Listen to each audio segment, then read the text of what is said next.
kind of men do you see? Grown men with bellies hanging over their belts, stuffing their faces like pigs at a trough, chasing pleasure.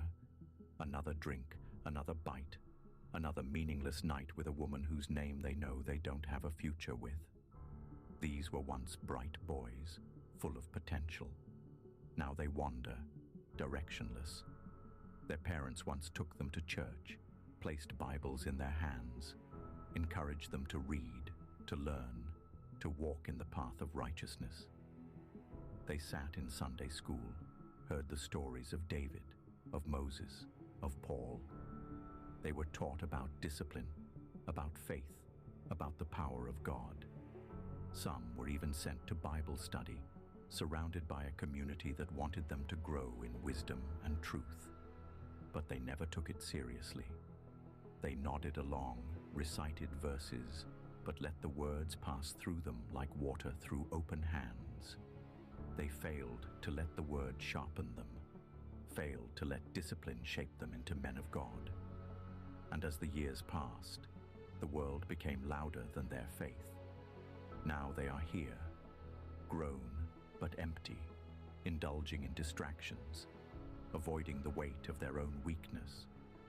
But then there's the one who chose differently, the man who walks in discipline, not indulgence. He rises before the sun. He trains his body because weakness is not an option. He reads the word because a man without wisdom is already lost. He builds, he works, he protects, he fulfills his purpose. His mind is sharp, his will unshaken. He does not waste words, nor does he waste time. Every action is deliberate, every thought rooted in something greater than himself. When temptation comes, because it always does, he does not flinch. The flesh is weak, but his spirit is unshakable. His desires do not control him. He controls them.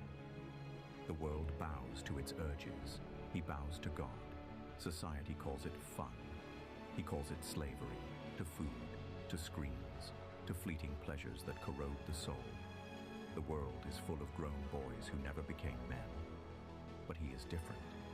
It shows in the way he carries himself, the way he speaks. There's a presence about him, an aura of a man who fears God and nothing else. They laugh at him now, call him rigid, old-fashioned.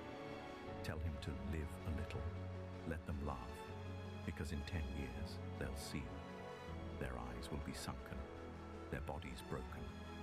They'll be drowning in debt, in regret, in the weight of their own weakness. And they'll look at him and wonder, how? How did he stand strong when the rest fell apart? The answer is simple. God, discipline, purpose. A man is not simply born into manhood. He is forged in the fire of hardship, through prayer, through sweat, through sacrifice, by saying no to what is easy and yes to what is right. He does not wait for motivation. He moves with conviction. He does not seek comfort. He seeks growth.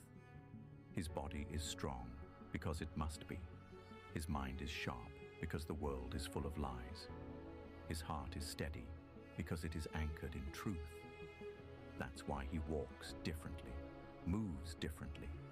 He does not break, does not bend, does not give in, because he belongs to him, and he was never made to be weak. Weak men bow to their flesh. You crucify yours.